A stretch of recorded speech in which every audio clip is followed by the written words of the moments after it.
안녕하세요. 우리 온라인에 참여하신 선생님들, 제 목소리 잘 들리실까요? 네, 잘 들린다고 합니다. 네, 저희 지금, 오프라인에 오시기로 하셨던 분들이 여기 장소에 오고 계시거든요. 지금 이제 화면에 보이시겠지만, 네, 자리에 착석 중에 있습니다. 그래서, 이제 시간 되면 저희 진행할 거고요. 오늘 마을관리 사회적 협동조합 설립 설명회 2회차고요. 1회차하고 좀 다른 내용으로 진행하게 됩니다. 오늘 2회차의 설명회의 주요 내용은 다른 국토부가 마을관리 사회적 협동조합을 가이드를 해서 가이드를 내리고 기준을 설립해 두고 국토부 관련 마을관리 협동조합의 규정들이 있어요. 근데 저희 원미 같은 경우에는 경기도 예산으로 집행되는 도시재생 뉴딜사업 지역이기 때문에 조금 차이가 있습니다. 그래서 그런 부분에 대해서 좀 설명드릴 거고요. 저희 어떻게 준비하면 좋을지 그것과 관련해서 설명을 드리도록 하겠습니다. 저는 오늘 마을관리 사회적 협동조합 설립 설명회 맡고 있는 저희 이제 이 사업을 설립하고 그리고 잘 안정화되실 수 있게끔 도움을 드리고 있는 도도시안 컴퍼니의 대표 박서린입니다. 만나서 반갑습니다. 네. 그래도 2회차 뵈니까, 이제 좀 자주 뵈는 분도 계신 것 같아요. 그래서 눈에 익기도 하고, 이제 원미 오는 게, 낯설지 않습니다. 네. 저희 오늘 설명회 시작할 건데요. 마을관리 사회적 협동조합이라고 하는 거가, 무엇인가에 대해서 좀 설명을 드릴 겁니다. 네.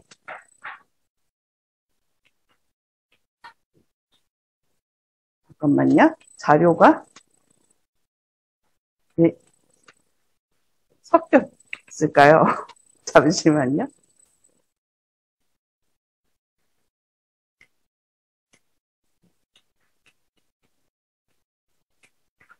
자료가 잠시만요. 죄송합니다.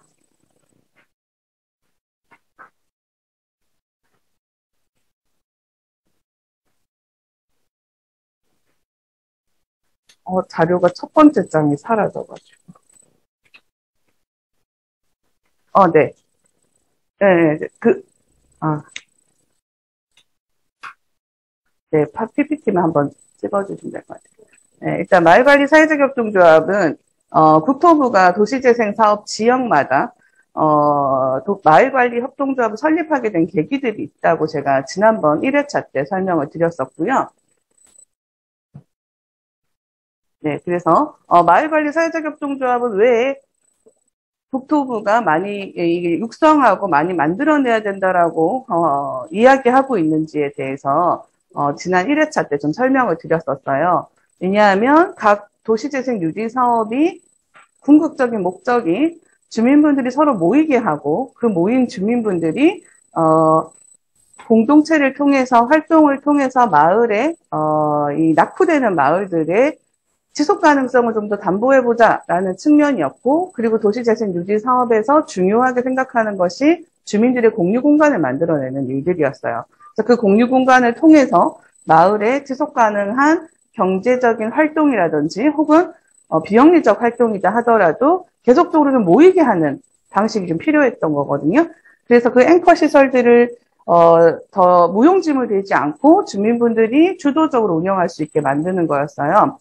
이것 또한 양적으로 성장하고 있는데요. 도시재생 지역마다 마을관리 사회적 협동조합이 늘어나고 있습니다. 전국적으로 보면 2021년 올해 3월 기준으로 마을관리 사회적 협동조합의 설립 숫자가 43개소예요, 전국에.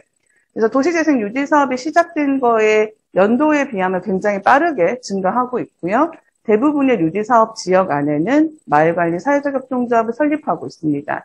그것은 이제 1회차 때 설명드렸던 것처럼 주민분들이 계속 모여서 뭔가 활동을 할 수 있게 만들어주는 계기가 필요하고, 그래야 정부가 계속 예산 지원을 하지 않아도 이후에도 마을에서 주민분들이 주도적으로 뭔가 사업들을 할 수 있기 때문에 시작을 하게 된 거고, 양적 성장이 이렇게 일어나고 있고요. 이 사업에서는 도시재생 생활 SOC 운영관리라고 하는 게 있는데요. 이 생활 SOC에 대해서는 제가 다음 장에 다시 한번 설명을 드리고, 생겨난 지금 마을관리 사회적협동조합의 현황들 한번 보면, 조합원 숫자가 평균 조합원 숫자 23명. 그러니까 저희가 지금 이후에 발기인 구성하고, 발기인 구성되고 난 이후에 설립동의자 모집을 하고, 이게 설립되고 나서 지금 설립동의자 모집할 때 못 들어오셨다고 하더라도 이후에도 이 사협이 설립되고 난 이후에도 조합원 가입은 언제든지 가능하십니다. 조합원의 자격 조건에만 맞으시면. 그러면 그렇게 구성된 조합원의 평균 숫자가 마을 내에 23명 정도다라고 보시면 돼요.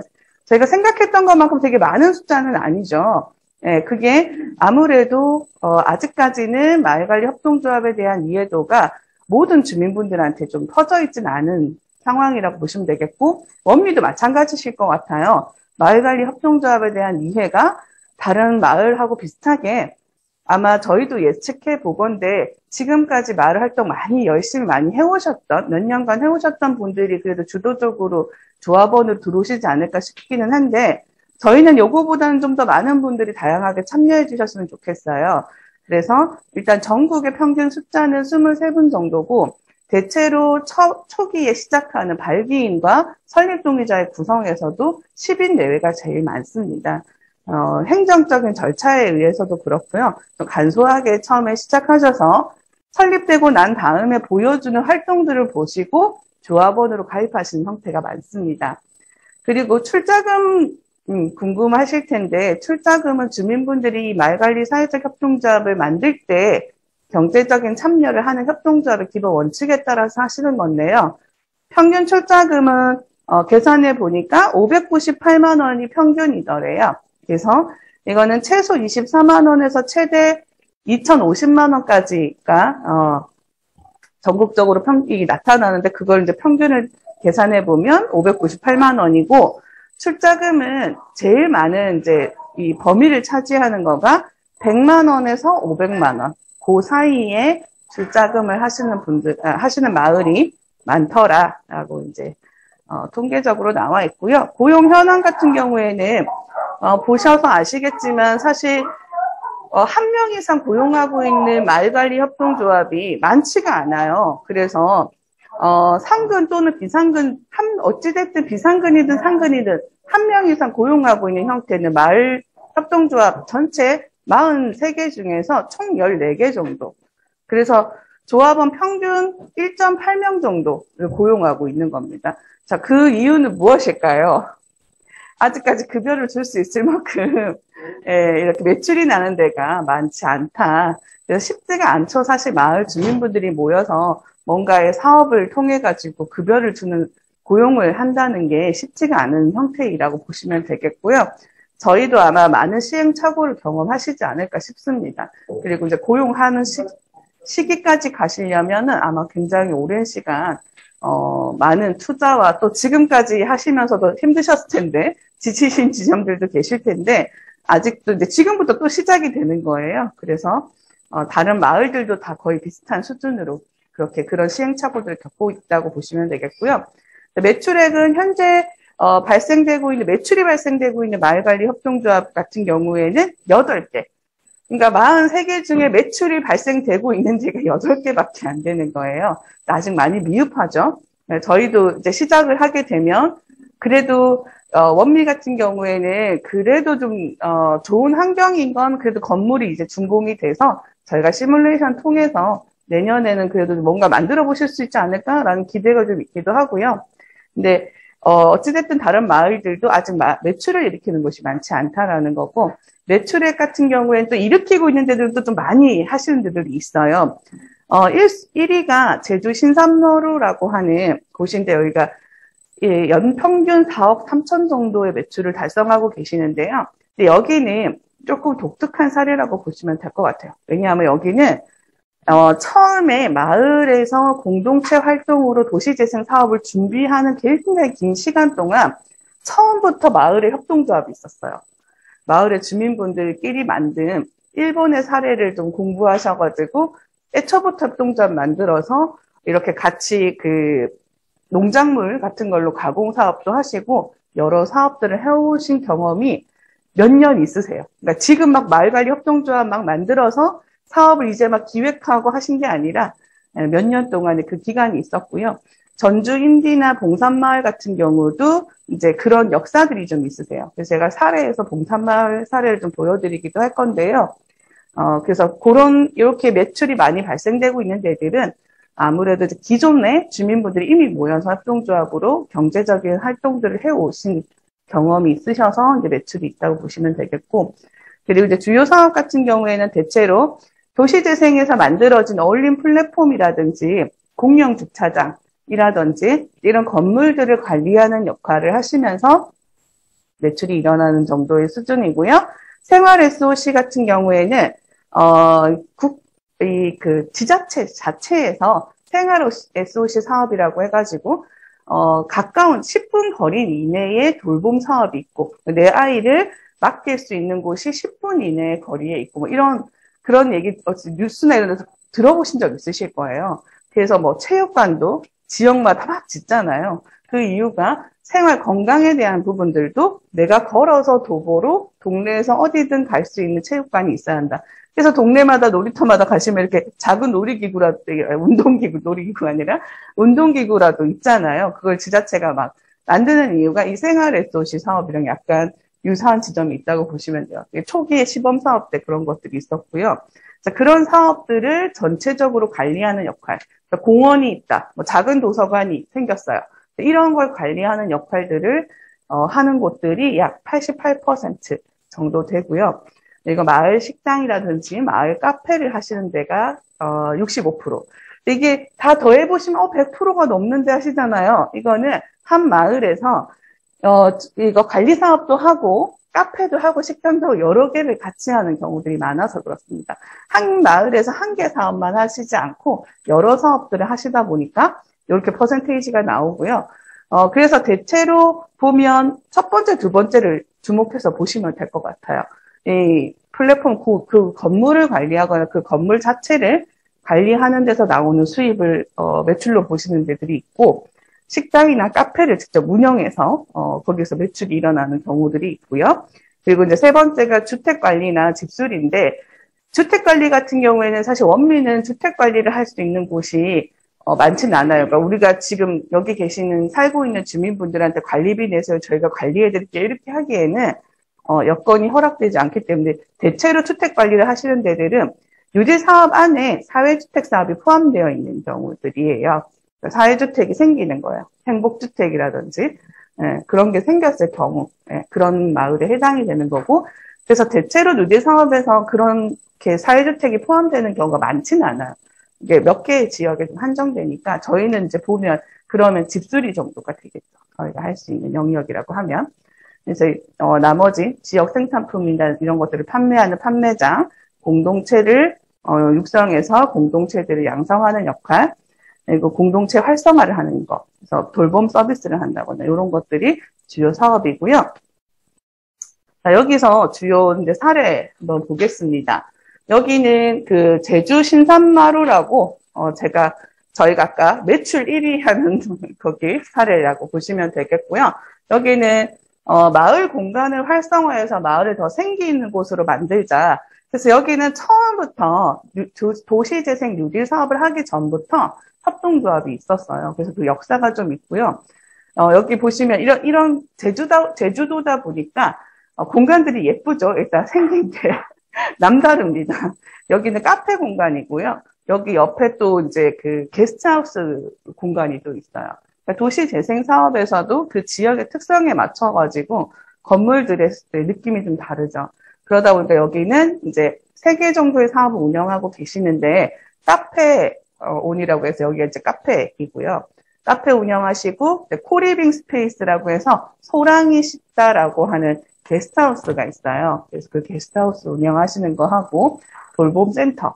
이렇게 3가지 사업하고 계시는데, 여기서 만드는 거, 빙떡 만들기 체험 같은 거, 카페에서 같이 진행하시고, 게스트하우스에 묵으시는 숙박객들 대상으로도 이렇게 체험, 제공을 해드리고 있다고 하고요. 그래서 여기 주민 인터뷰한 거에서 이제 따온 건데, 마을의 전통과 외부의 트렌드를 결합한 마을 공동체 문화의 새로운 패러다임을 만들어 보고자 협동조합을 만들었다라고 이제 인터뷰에 이렇게 나왔고, 이 협동조합의 철학을 주민들이 이렇게 답을 한 거예요. 질문이 이제 새로운 형태의 공동체 문화 회복이 이 주민분들한테는 미션처럼 그렇게 협동조합을 만들 때 목적이 됐었고요.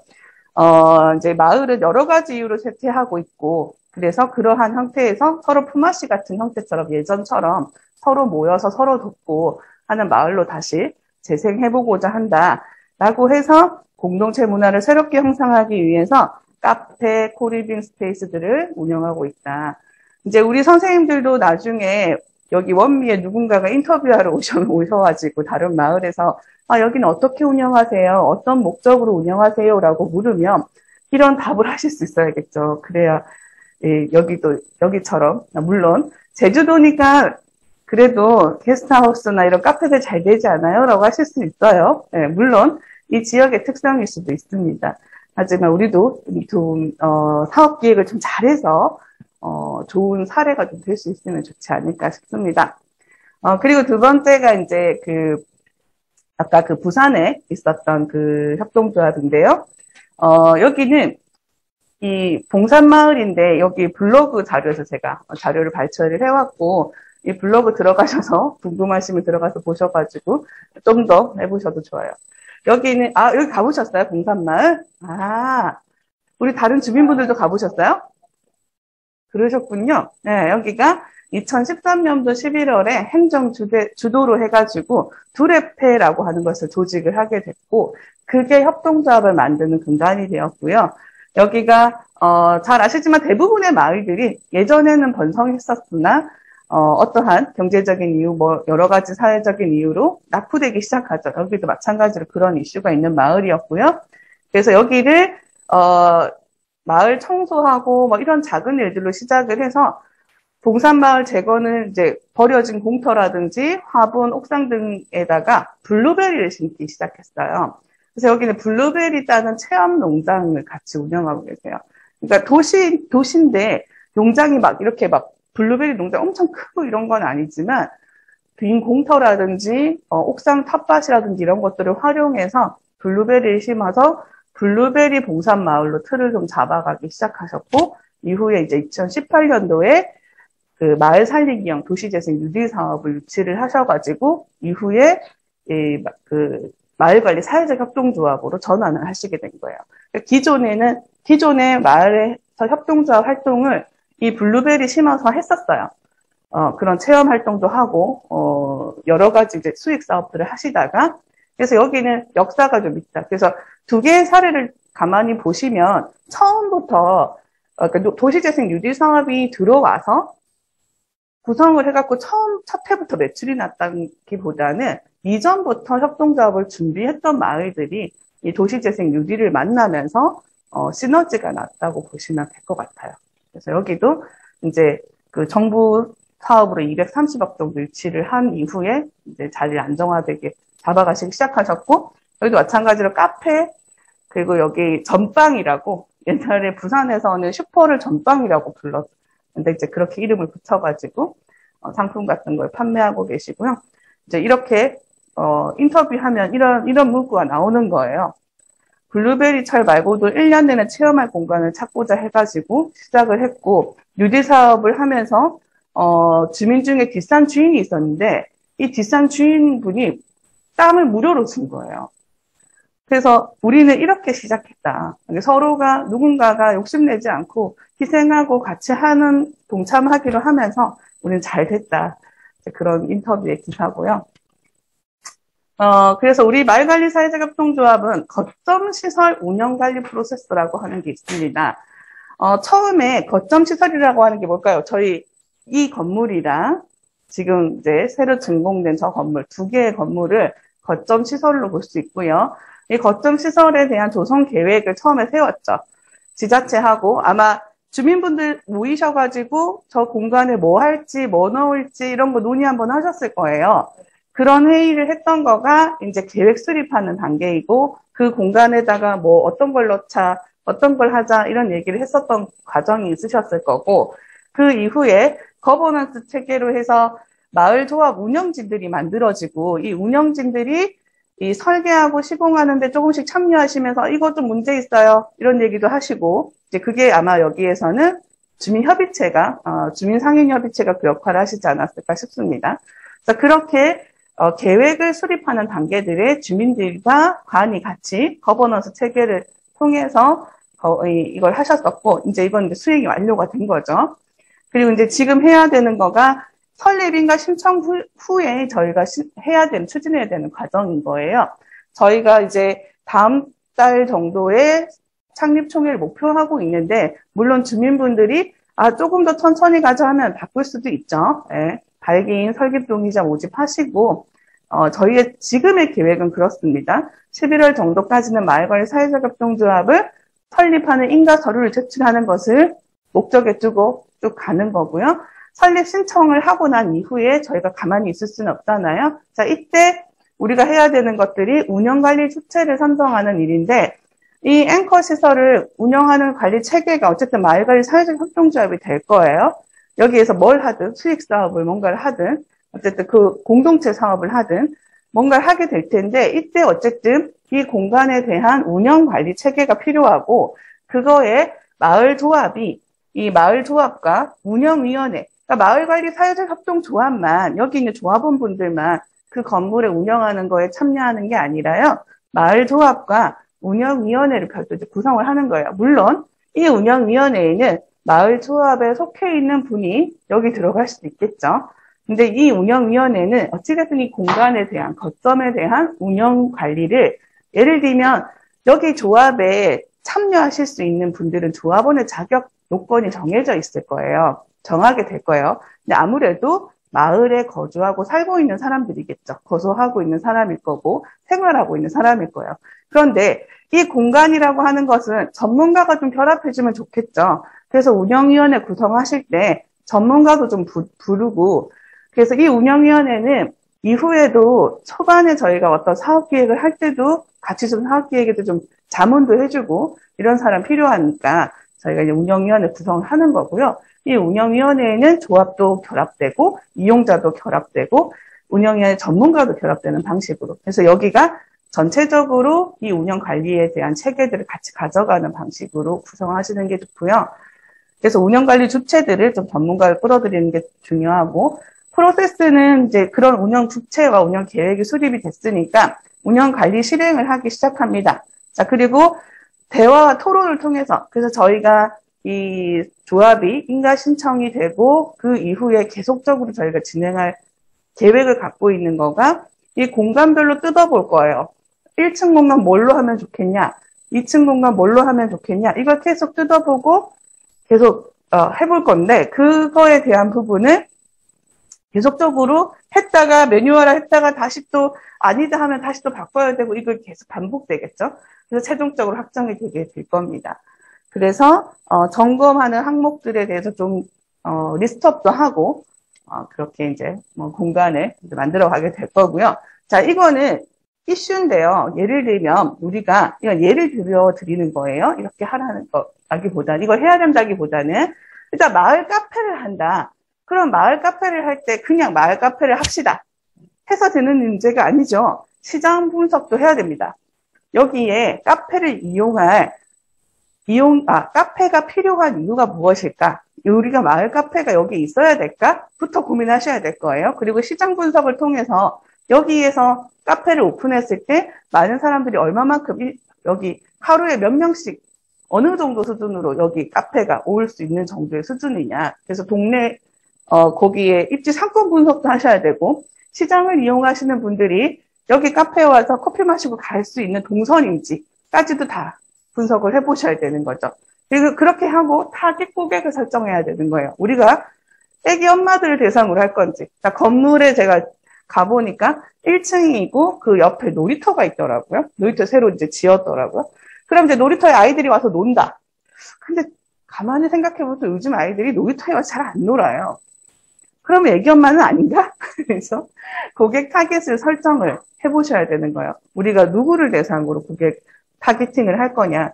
이건 되게 중요한 게 고객 타겟에 따라서 공간의 운영의 방식이 완전 달라질 겁니다.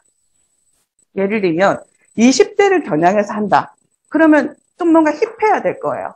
근데 우리가 그걸 할 수 있을까? 네, 이런 고민들을 해보셔야 되는 거죠.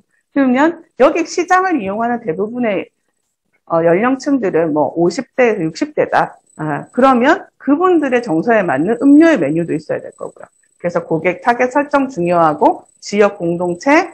그래서 이걸 통해서 지역 공동체가 또 카페가 너무 잘 돼가지고 또 지역 공동체가 훼손될 수도 있고 운영 전략 자체가 안 맞아가지고 우리는 처음에 운영하려고 했던 사람들의 생각과 이 토론을 통해서 나온 내용이 다를 수도 있잖아요. 자, 그러면 그것 때문에 지역 공동체가 깨질 거면 안 하는 게 낫잖아요. 그죠? 네. 그래서 이런 여러 가지 것들을 다 고려해서 마을 카페를 운영하는 계획을 수립하셔야 한다라는 얘기고요. 이거는 뭐 카페가 됐든 식당이 됐든 뭐가 다 비슷할 겁니다. 그리고 이제 복합 문화 공간. 이거 이제 대체로 이렇게 거점 시설들이 생기면 복합 문화 공간이라고 하는 것들을 이제 구성을 합니다. 그래서 아마 여기가 복합 문화 공간이지 싶어요. 처음에 이름이. 그래서 여기 공유 주방도 하시고 뭐 이런 걸 하는 이유가 다양한 사람들이 와서 다양한 문화도 경험하고 체험도 하고 그래서 이 마을이 좀 더 활기 있게 바뀌는 방식이었으면 좋겠다. 자, 그거 하실 때 역량이 보유되어 있는 주체나 파트너십이 있는지 이런 것도 고려를 해보셔야 되고 지속 가능한 파트너인지 우리 조합원분들이 직접 하실 수도 있지만 우리가 다 바빠서 생겨 그래서 여기를 운영하는 전문가가 아니면 파트너가 지역사회 내에 있어서 그 지역사회 내에 있는 자원이 지속적으로 우리랑 좀 파트너십 맺어서 할 수 있는지 뭐 이런 것들까지 고려를 해보셔야 한다는 내용이고요. 추진 내용을 살펴보겠습니다. 지난주에 저희가 한 번 더 공지 드렸었는데 제가 한 번 더 넣었어요. 네, 잊어버리실 수도 있으니까. 자, 10월 한 장 더 넘어갔네. 10월 1일 지난주에 저희가 설명회 1차를 했고 자, 오늘 두 번째 설명회를 진행하고 있습니다. 자, 이제 오늘부터 발기인 모집이 들어갈 건데요. 발기인 모집 신청서는 센터에다 저희가 비치를 할 거고 문서로 작성을 해주셔야 합니다. 네, 그래서 발기인 모집이 들어가고 10월 21일부터 22일 이렇게 지금 예정은 하고 있는데요. 지난주 1회차 설명회 때 얘기가 나온 거가 발기인 분들이 일단 모집이 되고 나면 신청서가 들어오신 분들 대상으로 해서 일정 가능하신지에 대해서는 일정 그분들하고 다시 한번 하기로 하긴 했는데 일단 가안으로 잡아둔 건 요렇게 있고요. 그리고 요게 되고 있는 중간부터 25일부터 지금 보면 여기에서 저희가 중추적으로 해야 되는 역할이 뭐냐면요. 이때 발기인 분들이 하셔야 되는 거가 정관이에요. 정관은 우리 사업의 목적과 우리 사업의 큰 제목들일 거예요. 우리 마을에서 이 거점 공간들에서 어떤 사업들을 할 건지가 정관에 이제 대 이름으로 들어가겠죠. 구체적인 내용은 들어가지 않겠지만 그런 사업의 내용들을 결정하게 될 겁니다. 그래서 두 번의 워크숍이 필요한 건 첫 번째 날에는 주로 정관에 대한 목적과 출자금의 규모와 조합원의 유형과 조합원의 자격 이런 것들을 정하게 될 거고요. 이사 임원의 정수 이런 것들을 정하게 될 거고 두 번째 워크숍에서 중요하게 제일 많이 다뤄질 거가 아마 그걸 거예요. 사업 내용일 겁니다. 사업 내용이 우리가 어떤 사업들을 할 건지 꼭 공간 거점 아니어도 할 수 있는 사업들을 또 기획할 수도 있을 거고요. 그래서 그런 사업들의 규모를 결정을 하게 될 거고 세부 사업은 여기서 못 할 거예요. 우리가 만약에 마을 카페를 하기로 했는데 마을 카페를 어떻게 하자 이런 얘기까지 하기는 좀 어렵고요. 자, 여기까지 정의가 되면 정관이 있어야 저희가 발기인 모집을 설립 동의자 모집을 할 수가 있습니다. 자, 설립 동의자는 어떤 사람들이냐면 발기인 분들이 이렇게 가안으로 짜놓은 정관에 동의한다. 우리 여기에 동의하니까 발기인 들어가고 싶다. 설립 동의자로 들어가서 우리도 같이 창립총회해서 임원 뽑고 그런 협동조합에 동참하고 싶다 하시는 분들을 이때 많이 모집하는 겁니다. 저희가 발기인을 소수로 모집하는 이유는 저희가 30명, 20명씩 모아놓고 정관을 만들기가 굉장히 어렵고요. 그러니까 사업을 기획하는 것도 좀 어렵습니다. 그렇다고 해서 설립 동의자 분들이 아무 의결권이 없는 것은 아닙니다. 과정을 만들어 뒀고요. 자, 설립 동의자가 모집되는 중간에 저희가 발기인들이 설립 워크숍을 3회차, 4회차 두 번을 더 할 건데요. 이제 발기인분들이 해야 되는 역할이 굉장히 많습니다. 자, 이때 저희가 세부 사업 기획을 해야 합니다. 세부 사업 기획을 해야 되는 이유는 창립총회에 저희가 이 사업 계획에 대해서 승인을 받아야 돼요. 설립 동의자들로부터 모두에게 정관과 사업 계획을 승인을 받아야 하기 때문에 창립총회를 준비하는 TF라고 보시면 돼요. 발기인은.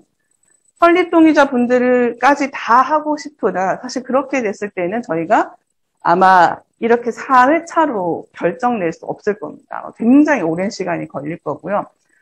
그래서 대부분의 마을에서는 이렇게 진행을 하고 있습니다. 왜냐하면 대체로 마을에서 그래도 머릿속으로 생각하고 계시는 방향성이랑 세부적으로는 좀 차이가 있을지 몰라도 방향성은 거의 다 같은 생각을 하고 계시긴 하거든요.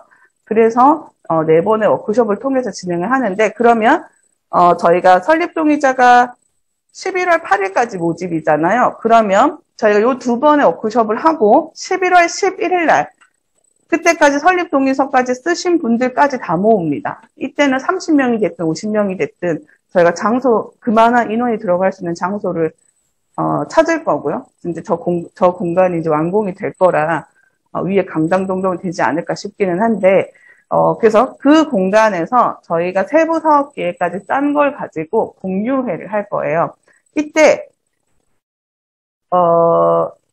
설립동의자로 들어오시는 분들께 당부드리고 싶은 것은 미리 저희가 공유를 드릴 건데 그 공유된 내용을 읽어보시고 오셔서 의견을 주시는데 싸우자 이러면 안 되세요. 네. 그렇다기보다 이랬으면 좋겠습니다라는 의견을 주시면 저희가 여기 발기인 분들이 그 논의를 통해서 창립총회 전까지 수정 작업을 할 겁니다. 그렇게 해서 그 기간 동안에 창립총회 공고가 되는 기간 동안에 수정 작업이 이루어지고 25일 날 창립총회를 하게 될 건데요. 이때 오시면 이제 설립동의자 분들이 제안하셨던 내용들까지 다 수정한 최종적인 사업 계획과 정관이 나올 건데요. 창립총회라고 하는 것은 사실 모든 분들이 의견을 낼 수 있는 자리이기 때문에 그날도 의견을 내실 수는 있습니다. 그런데 이걸 전체적으로 다 트는 의견을 낸다. 그러면 사실 그분은 죄송하지만 참석을 하실 수가 없어요. 왜냐? 설립 동의자로 서명하고 오셨다라고 하는 것은 이 정관에 적어도 동의해서 사인해서 설립 동의자로 들어오신 거기 때문에 그거를 1조부터 막 계속 따지를 거시는 걸 하시면 저희가 창립총회 진행이 안 돼요. 그래서 그 전 과정이 있으니까 11월 11일 날 오셔서 대체로 많은 의견들을 주시고 들어보시고 하시면 될 것 같습니다. 그리고 이제 이 과정 안에서 마을 주민분들이 너무 빠르다, 더 많은 논의를 통해서 했으면 좋겠다 그런 의견이 있으시면 또 센터와 지자체와 또 협의를 해서 저희가 이 일정들은 또 다시 조정할 수도 있습니다. 어찌됐든 주민분들이 많은 의견과 좋은 방향으로 가는 것에 동의하시고 참여해 주실 것을 당부를 드리면서 그래도 이렇게 프로세스로 가면 저희가 11월 안에 서류를 국토부에다 제출을 할 수가 있고 국토부에 제출을 하고 나면 바로 그쪽에서 승인을 해주는 방식이 아니기 때문에 약 60일에서 90일 정도가 소요가 돼요. 저희가 인가서 받을 때까지 시간이 굉장히 걸리기 때문에 그 기간을 사실 감안해서 저희가 11월로 잡은 거거든요. 건물이 일단 지금 준공이 되어 있는 상태여서 그래서 이런 프로세스로 짠 것에 대해서는 한번 양해를 좀 부탁을 드리면서 주민분들이 좀 적극적으로 왜 지금 저희가 처음 이렇게 협동조합을 하는 건 아니잖아요. 각각의 사회적 경제 조직들을 만들어 보셨고 협동조합에 대한 이해도들이 다른 마을에 비해서는 좀 많이 있으시다고 저희는 인지하고 있기 때문에 이 정도는 따라오실 수 있지 않으실까 싶습니다. 그래서 그 이후에 국토부 인가 서류 제출하고 나면 이제 끝은 아니에요. 근데 이때부터 시작이라고 또 보시면 돼요. 저희가 공간 기획, 분과별로 나누는 과정들 이런 것들을 할 건데요. 이때는 설립 동의자까지 다 들어오실 거예요. 그래서 설립 동의자분들까지 다 들어오셔서 근데 그분들하고 매번 뭐 3, 40명씩 모여갖고 워크숍을 하기가 쉽지가 않을 거기 때문에 1, 2회차 정도는 전체가 다 모이는 과정으로 계획하고 있고요. 계획은. 근데 거기에서 분과를 좀 나눌 생각입니다. 그래서 분과별로 워크숍을 통해서 공간 기획들을 해가고 사업 기획을 할 수 있게 하려고 합니다. 근데 지금부터 계산해 보시면 이 사업에 참여해서 뭔가 해야 되는 일들이 굉장히 많겠다는 생각이 드시죠? 그래서 시간 할애가 굉장히 많이 필요한 사업입니다. 이제는 그리고 저희가 용역이 끝나도 우리 선생님들이 계속 뭔가를 하셔야 돼요. 마을에서. 그래서 좀 지치신 분들도 계시겠지만 다시 으쌰으쌰해서 좀 그래도 이건 눈에 보이게 뭔가 가시적인 성과들이 보일 수 있으니까 그런 생각을 가지시고 하시면 좋겠고요. 주체별로 효과를 살펴보면 뭐 주민분들한테는 당연히 주민들한테 필요한 서비스들이 마을 내에 만들어지고 그런 사업화들을 진행해 볼 수 있는 이제 계기들이 만들어지시는 거고 부천시는 도시재생 이 뉴딜 사업이 잘 마무리될 수 있는 지역 복리 증진을 중심으로 해서 지역 활성화까지 깨할 수 있는 효과를 가져갈 수 있고요.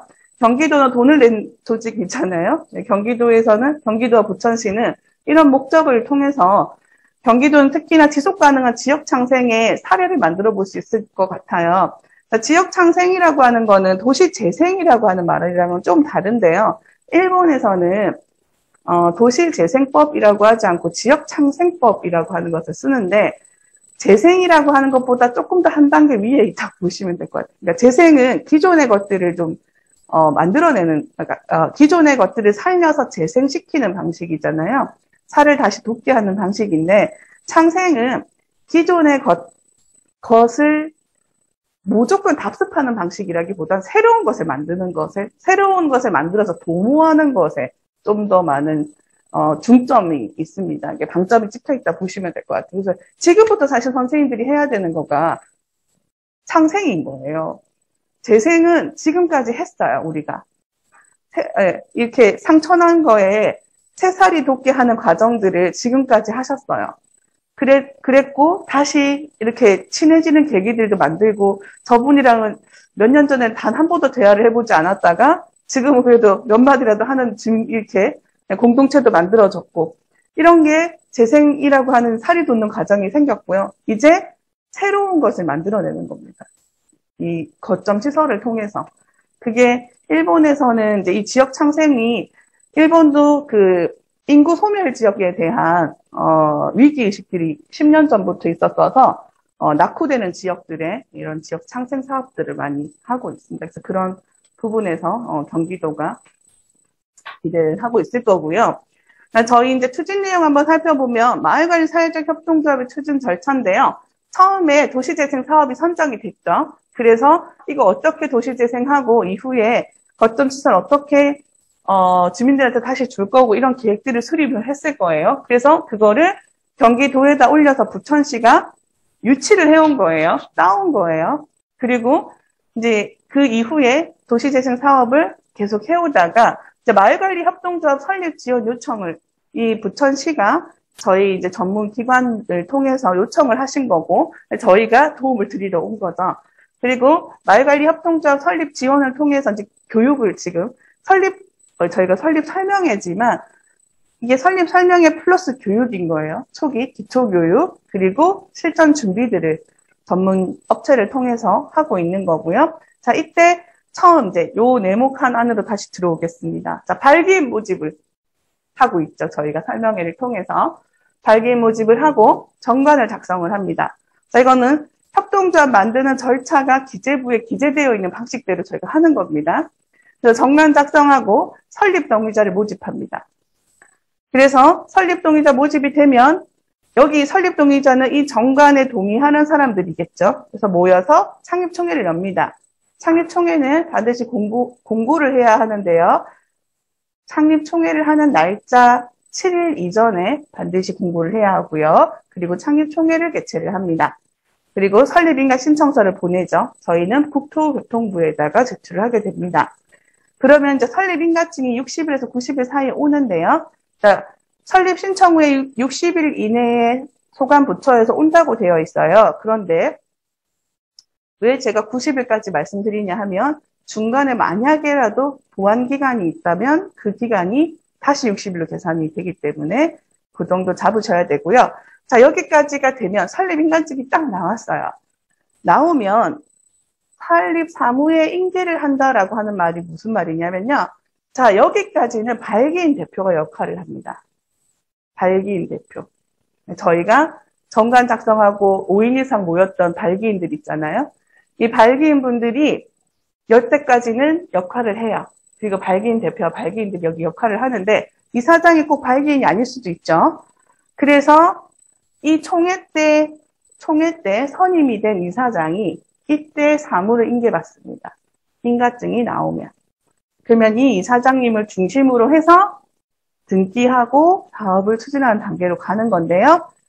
그래서 요 전까지 설립인가증 받을 때까지는 발기인 분들이 계속 고생을 좀 해주셔야 돼요. 중간에 사업 서류 뭔가 좀 보완해 주세요. 사업 계획을 좀 더 보완해 주세요. 이런 내용들이 오면 발기인 분들이 그것까지 계속 해주셔야 돼요, 역할을. 그러고 나서 인가증이 나오면 이사장님한테 넘겨주시는 겁니다. 그리고 출자금 납입을 하는데요.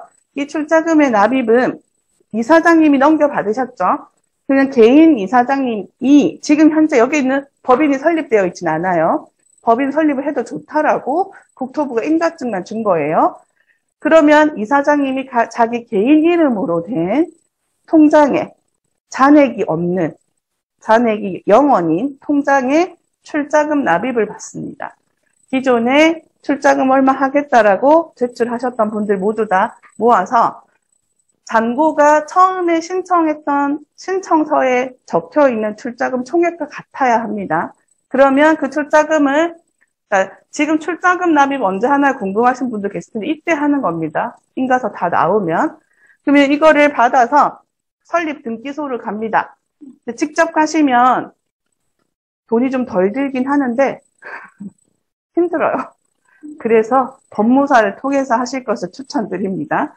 그래서 출자금 납입 잔액 증명서를 떼서 법무사를 불러서 등기소에 등기를 하시면 되겠습니다. 그러면 돈만 주면 됩니다. 자, 이때 저희가 설립인간증이랑 요거 하는 과정에서 발기인 분들은 계속 뭐가 필요하냐면 인감도장과 인감증명서가 필요합니다. 그래서 그거에 이 부담이 없으신 분들이 좀 모아주셔야 되고요. 그래서 계속 인감도장이 필요해요. 등기할 때까지. 그래서 그 지점이 있고. 자, 그러고 나서 등기가 나오면, 자, 출생신고 했어요, 이제. 출생신고하면 사업자 등록 내는 겁니다. 네, 그러면 이때부터 사업을 개시하실 수가 있고요. 자, 이제 여기까지 해서 사업자 등록 나오면, 자, 설립인가증을 가지고 사업 시행을 하시는데 마을관리협동조합의 사무국을 설치를 하십니다. 사무국에 인원을 구성하시고, 사무국에 국장을 선정하셔도 되고, 뭐, 그거는 내부적으로, 결정하시면 되고, 갈등관리위원회를 구성해서 사업 시행을 하시는데, 대체로 갈등관리위원회는 다른 외부 전문가들이 좀 들어와서 구성이 되게 되고요. 그리고 사업 실행을 하시면서, 이제 저희 여기 이 건물과 저쪽 건물의 일정 공간들을 사용 협약을 하는 과정이 이제 이때 이루어지게 됩니다. 그러면 저희가 이 공간을 사용합시다. 서로 부천시랑 이렇게 뭐라고 해야 될까요? 도장 찍고 사진 찍고 하는 시간이 굉장히 오래 걸리죠. 내년 한 봄 정도 돼야지 서로 이렇게 협약서 들고 사진 찍을 수 있지 않을까. 빠르면. 그러게 먼저 사진 찍으면 정말 좋을 텐데 그게 절차상 쉽지 않네요. 그래서 사업이 빨리 설립이 되어야지 저희가 이런 과정들을 통해서 도장 찍고 사진 찍고 할 수 있어요. 그래서 정말로 저기에서 우리의 사업을 하실 수가 있습니다. 그래서 그러려면 시간이 굉장히 오래 걸리는 지점이 있으니까 지금은 조금은 잘 모르시는 부분들도 계시겠지만 지금까지 이 마을에서 활동해왔던 많은 분들을 믿으시고 좋은 방향으로 잘 설계해 주겠지 생각하시고 참여하시면 좋겠고요. 자, 이제 발기인과 설립 동의자의 역할을 좀 설명을 드릴게요. 자, 발기인은 10월 8일부터 10월 18일까지 저희가 모집 기간을 갖고 있고요. 협동조합 설립에 동의를 하시고 원미지역 도시재생 사업에 관심을 가지고 계시면서 협동조합 설립 정관과 사업 계획이 가능하신 분이셔야겠죠. 그래서 우리 마을에서 이런 거 기획도 좀 잘하고 이런 워딩도 좀 치실 줄 알고 이런 분들 계시면 대표적으로 좀 나와주시면 좋을 것 같고요. 사업 기획이 좀 가능하셔야 되고 법인 운영 경험이 있으시면 좋겠고 정부 지원 사업 공모 같은 걸 해보신 경험이 있으신 분이시면 더없이 좋을 것 같습니다. 그래서 이런 서류 작성들이 많아요. 발기인 분들이 저희가 사회적 협동조합 설립 서류 하면 두께가 한 이 정도 되거든요. 이 서류를 저희가 작성해드리지 않아요. 저희가 사업계획서를 저희가 써드리지 않아요. 저희는 이제 컨설팅을 할 때 쓰실 수 있게 도움을 드릴 겁니다. 저희 다른 마을에 가시면 주민분들이 많이들 써주겠지 이렇게 기대를 많이 하세요. 근데 저희가 철학이 있습니다. 저희 써드리지 않아요.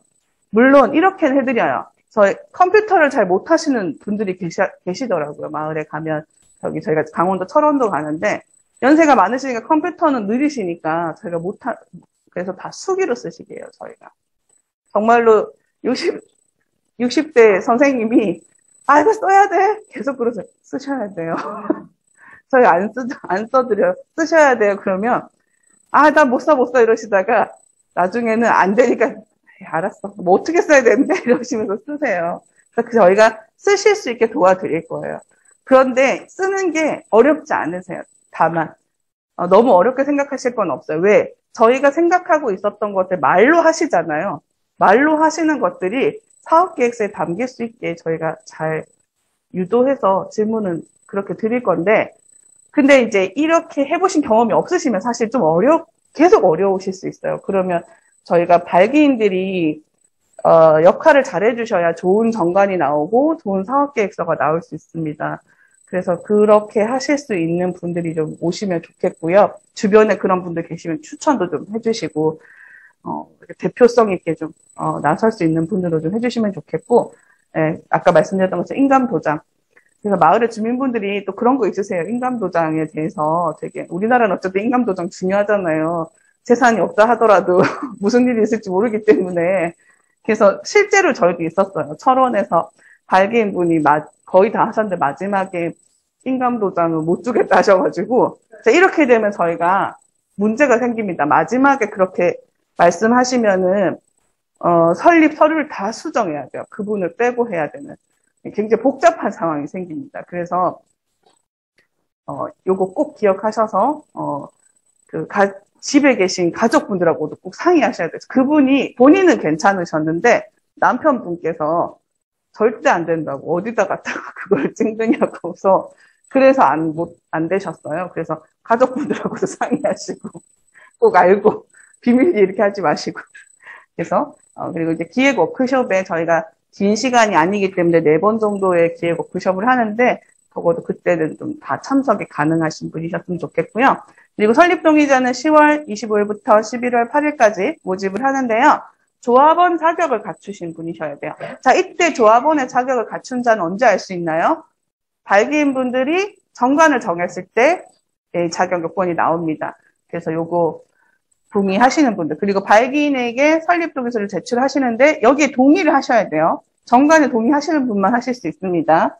그리고 생산자 조합원 사업 운영 가능하신 분인데 생산자 조합원 아니셔도 돼요. 저희가 이때 설립 동의자를 모집을 할 때는 소비자 조합원들도 좀 많이 모집을 할 예정이에요. 왜냐하면 생산자 조합원의 역할은 제 조합원의 역할 말씀드릴 건데 조합원의 종류가 이렇게 있습니다. 이 5개를 모든 정관에 다 담아야 되는 건 아니에요. 생산자 조합원은 우리 마을 관련 사업에 재화나 서비스를 공급하시는 분이에요. 직접 활동을 하실 분이에요. 사업에 수행에 직접적으로 참여하실 분이거든요. 근데 물론 많은 분들이 참여하면 좋겠지만 그 정도 인원이 필요 없는 사업들도 있을 수 있습니다. 근데 그게 중요한 게 아니라 저희가 뭐가 중요할까요? 소비자 조합원이 너무너무 중요합니다.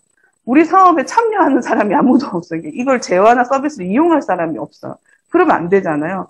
그래서 저희가 발기인 분들하고 그 정리를 하는 과정에서 소비자 조합원 분들한테 제공해 줄 수 있는 혜택이 무엇일까에 대한 고민을 할 겁니다. 예를 들면 생활협동조합들 같은 경우에 두레생협이라든지 이런 데 가시면 두레생협 조합원 아니면 두레생협에서 물건 못 사잖아요.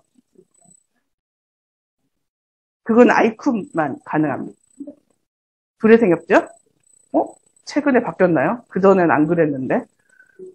그래서 그게, 어쨌든, 어쨌든 조합원들은 할인된 가격으로, 아이쿱은 할인된 가격으로 또 살 수가 있어요. 근데 조합원 가격과 소비자 가격이 굉장히 차이가 납니다.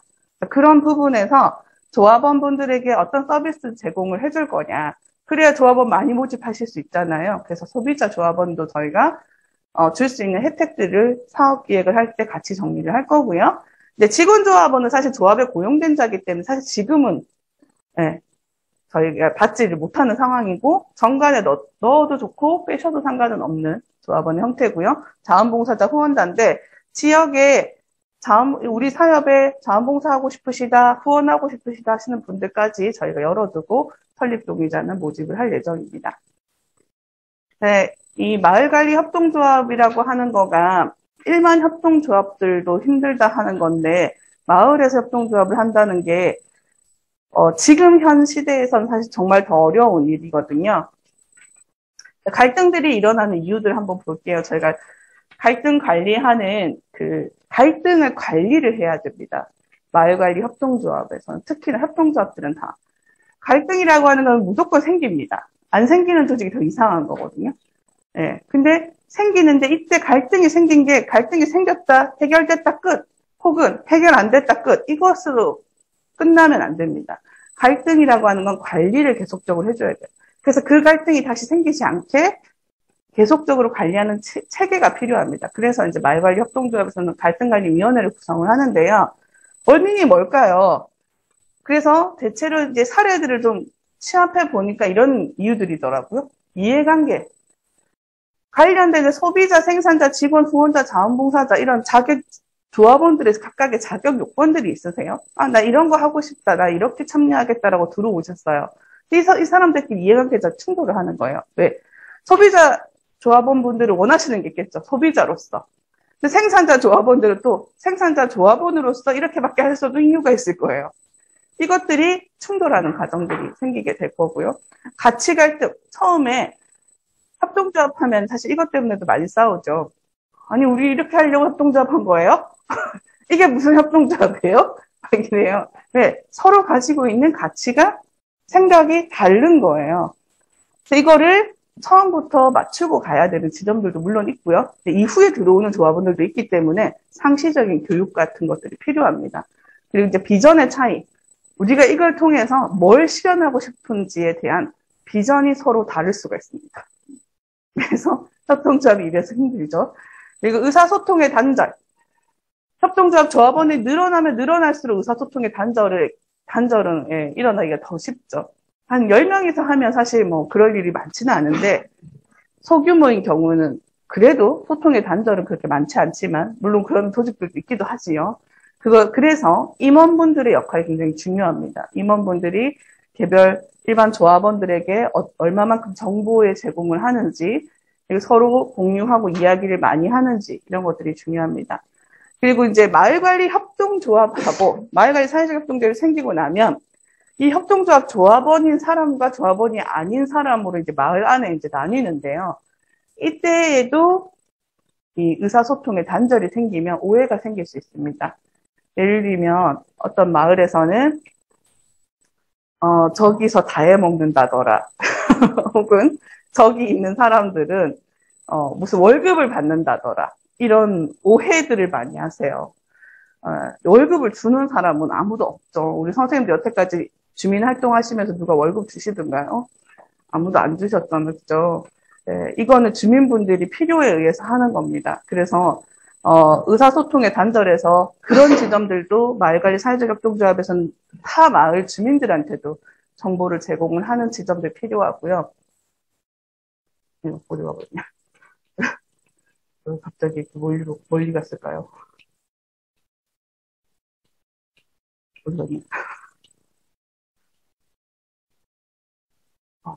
그리고 마을관리 협동조합의 설립 서류들인데요. 우리 발기인 분들과 설립 동의자 분들이 이거를 하셔야 돼요.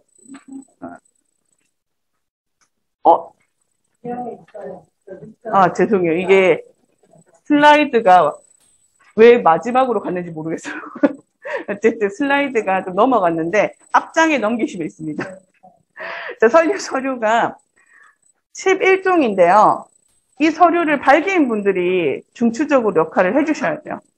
그래서 설립인가 신청서, 사업계획서, 임원 명부, 발기인 설립 동의자 명부, 출자자 명부, 그리고 정관 수입 지출 예산서, 해서 총 11가지의 서류를 하셔야 되는데, 여기에서 세부사업계획서라고 하는 게 있어요. 세부사업계획서. 이 세부사업계획서가 저희가 창립총회 때 최종적으로 승인을 받아야지만 여기 제출이 가능합니다.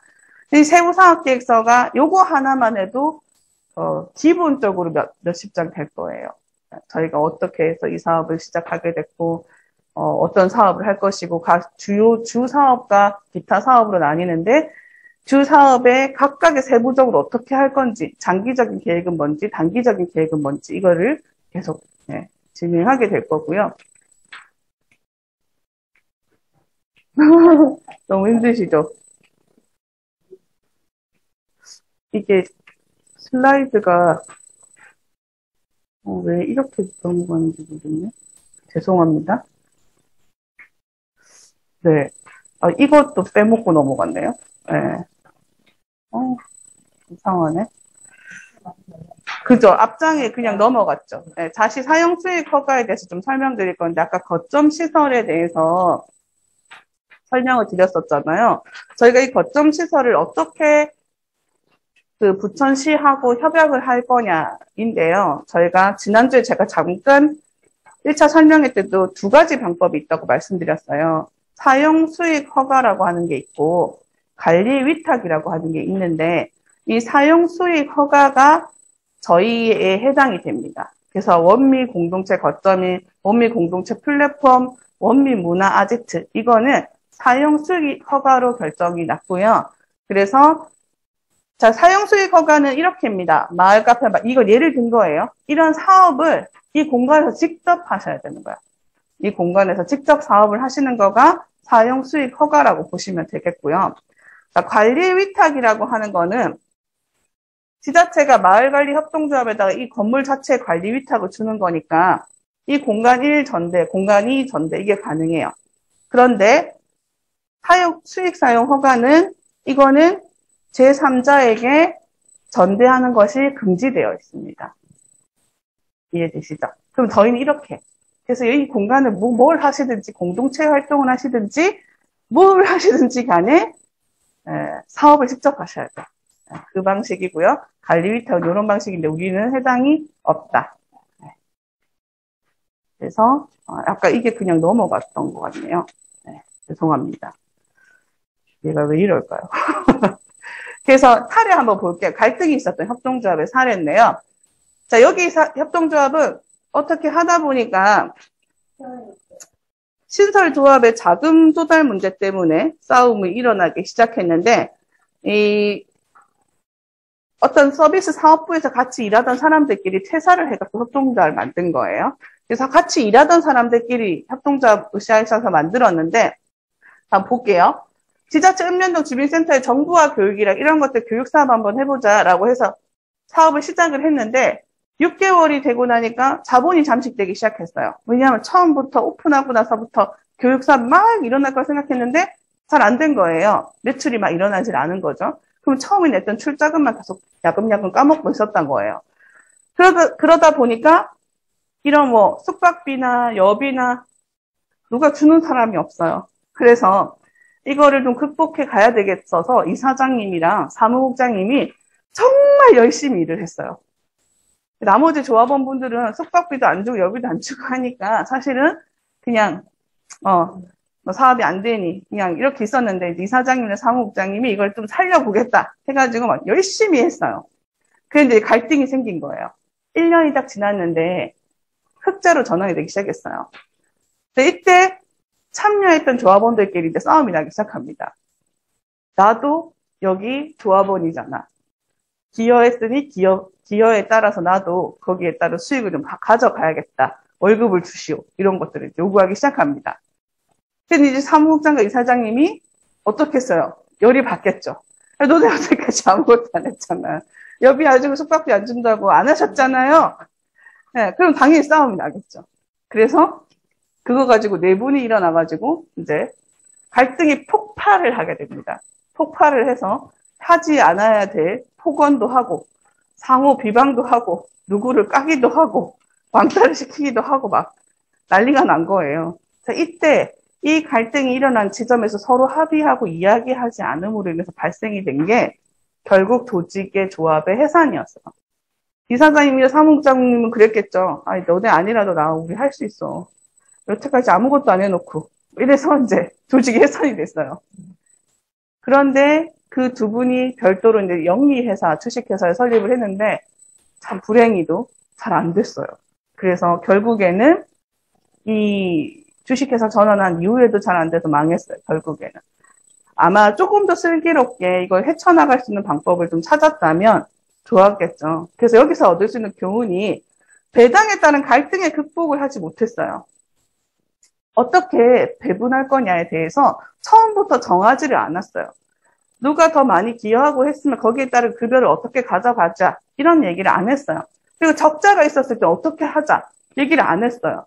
적자를 고스란히 그때는 사무국장, 이사장이 책임져 이렇게 해놓고 나중에 이제 수익이 생기니까 놔둬도 이렇게 한 거죠. 그래서 그 기준이 좀 중요하고요. 민주적인 토론이 아니라 상호 비방하는 방식을 하다 보니까 이게 남녀 간에 혹은 또 간부 간에 나는 이사, 너는 평조합원 약간 이런 방식으로 대화를 하시다 보니까 이게 민주적 토론이 안 됐죠. 그래서 이제 있었고 조합장과 사무국장과 일반 조합원의 대립에서 조정하는 사람이 없었어요. 이렇게 막 이 양쪽의 의견을 극강으로 대립시키는 역할만 서로 있었고 이걸 서로 조율하는 조율자가 없었던 거예요. 그래서 여기서 얻을 수 있는 교훈이 이런 거고 갈등 관리에 대해서 중요성을 실감하게 되죠. 자, 이거 갈등 관리는 뭐냐면요. 이런 갈등이 있었던 거를 쓰시는 거예요. 언제 어느 때 이 갈등의 주요 핵심의 사람은 누구였고 그래서 언제 이런 일들이 있었고 이거를 기록하셔야 돼요. 그래서 이런 갈등들을 다 관리를 하시는 작업이 필요하고요. 자꾸 넘어갈까요? PPT의 문제일까? 포인터의 문제일까?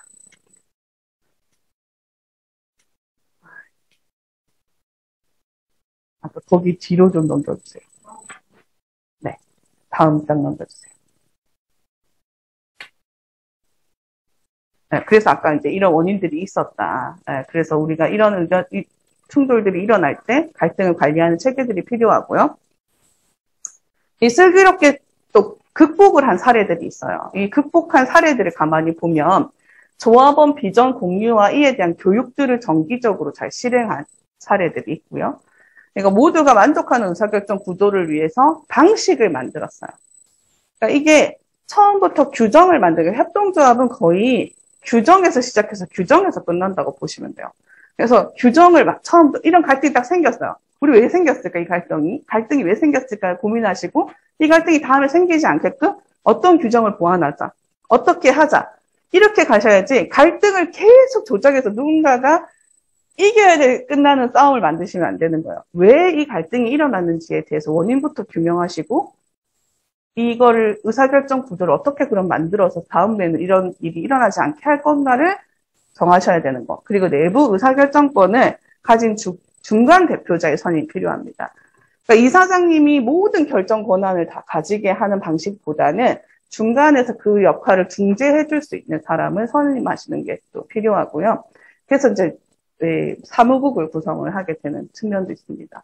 그러니까 조합원의 적극적이고 다양한 참여를 유도해야 됩니다.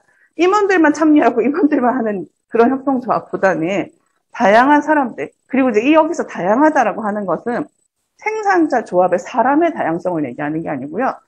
소비자 조합원도 들어와서 의견을 얘기할 수 있어야 되고 자원봉사자, 다양한 조합원들이 여기 들어와서 참여하고 적극적으로 의견을 얘기할 수 있게끔 유도해야 하고요. 서로 입장에서 생각하는 방식이 당연히 이제 필요합니다. 그런 조직 문화 당연히 필요합니다. 저 사람의 입장에서 그럴 수 있겠구나. 이런 일은 저래서 저렇게 생각했겠구나. 이렇게 서로 이야기해주고 공감해주고 하는 것도 굉장히 중요하고요. 그래서 이 극복을 하실 수 있는 사례들 굉장히 좀 이런 걸 좀 많이 머릿속에 생각하시고 서운한 게 있으시면 근데 또 속에 담아두시면 안 돼요. 제가 컨설팅 했었던 마을 중에 그런 마을이 있었어요.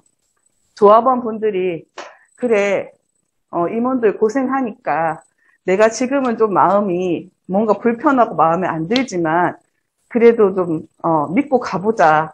처음에 그렇게 시작하시고 근데 좀 그 불만이 조금씩 더 커지셨어. 근데 계속 내색하지 않고 있다가 몇 년 만에 갑자기 단체로 터진 거야. 2년 만에 단체로 터졌어요. 그러니까 이사장님과 임원 한 2~3명과 이 집단의 갈등이 생긴 거예요. 근데 이게 이미 이 갈등을 해결할 수 있는 상황이 아닌 거가 이분들의 이 분노가 하루 이틀 쌓여서 생긴 게 아니라 한 2년 동안 이제 묵어져 있다가 이게 마지막에 완전히 폭발을 한 거예요. 이러다 보니까 어떻게 됐겠습니까?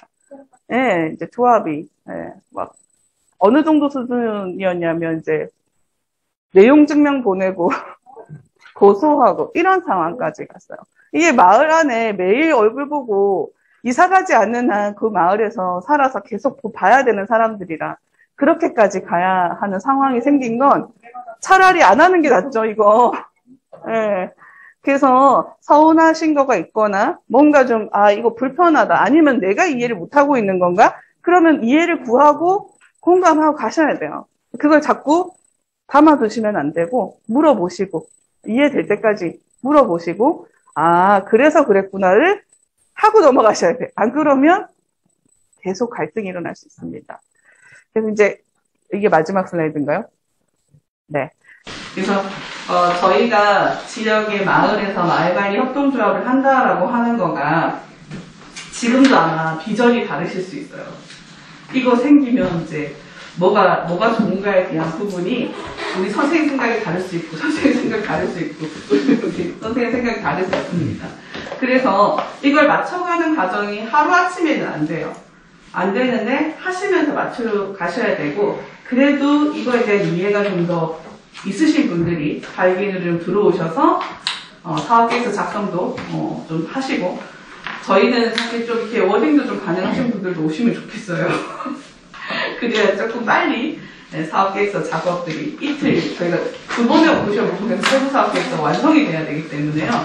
이거를 잘하시는 예를 들면 제가 써도 이틀 만에 다 못해요. 사실 제가 기획해서 써도 그러니까 우리 선생님들이 이 마을에서 난다긴다 하시는 좋은 분들이 이 대표성을 가지고 좀 와주셔야 되니까 꼭 그런 분들 참여 꼭 해주시고요. 혹시 이제 지금부터는 질문을 좀 받도록 하겠습니다. 네, 궁금하신 거 있으시면 질문해 주세요. 배당 문제인데요. 네. 그거를 정관을 짤 때 미리 짜지 않나요? 자, 배당은 다시 이제 강조를 드리면 저희가 사회적 협동조합이기 때문에 배당은 없습니다. 저희는 배당이라고 하는 것은 없어요. 배당은 뭐냐면 내가 출자를 한 것만큼 거기에 비율이 되는 것만큼 이익이 났을 때 배당을 받는 거예요. 그거는 기여하지 않아도 받을 수도 있어요. 예를 들면 규정을 그렇게 정하면. 근데 저희는 배당이 없습니다. 그래서 배당은 없다. 그러면 우리가 열심히 일했는데 그러면 그것도 뭐가 없는 거냐. 예를 들면 어떠한 사업에서 매출이 발생되는데 생산자 조합원으로서 직접적으로 활동을 하셨어요. 급여를 받아가시는 거예요. 인건비. 그 일당을 받아가는 수준인 거예요. 근데 우리가 최저임금이라고 하는 게 있습니다. 근데 우리 선생님들은 생산자 조합원으로 참여를 하시는 거기 때문에 최저임금에 따른 급여를 받는 방식은 아니에요. 그죠? 생산 활동을 한 것에 대해서 적정한 금액을 가져가시는 거예요. 예를 들면 배추 한 포기를 파는데 그 시기에 배추 한 포기의 값이 있겠죠. 적정한 값이. 우리가 그것을 매입을 해서 김치를 담아서 파는 거잖아요. 우리 선생님이 배추가 되라고 생각하시면 돼요. 생산자로서. 내가 여기에 그만큼 참여를 했는데, 그러면 하루 우리가 지금 최저임금이 시급 얼마니까 그건 줘야 되는 거 아니냐. 여기서 월급을 책임지고 주는 사람은 아무도 없습니다. 이건 같이 해서, 같이 만들고, 거기에서 예를 들면 10,000원치를 팔았어요. 그럼 거기에 재료비 빼고 뭐 빼고 남은 돈이 있을 거예요. 거기에서 일부를 그것을 좀 참여한 것에 대한 뭐라고 해야 될까? 생산자 조합의 활동비라고 해야 될까? 그런 돈을 가져가시는 구조라고 생각하시면 돼요. 그래서 직원조합원은 4대 보험 가입돼서 우리가 나 여기 우리 사업에 필요해서 누군가 채용해야겠어. 아, 저 사람 우리가 진짜로 채용해서 일을 시키는 걸로 해야겠다. 그러면 직원인 거예요, 그 사람은. 그 사람은 진짜 4대 보험 들어주고, 최저임금 맞춰서 주고, 이렇게 해야 되는 거예요. 근데 우리가 직원을 고용할 수 있을 만큼, 지금 현재 이제 사업이 있냐, 네, 그 지점이 이제 있는 거죠. 근데 지금 말씀은 지금 당장 얘기하는 게 아니라 앞으로 만약에 수요일이 봤을 때 그런 것들을 미리 해놔야 그거를 인지하고 발기인들이 모집이 될 거라는 생각을 했고요. 저 같은 경우는 어차피 이제 강사 활동 많이 하다 보니까 이런 협동조합이나 이런 데서 해서 하게 되면 강사료를 지급받은 거에서 들어온 금액에서 10%를 다시 협동조합에다가 넣는 방식이군요. 넣는 방식으로 그렇게 쓰였거든요.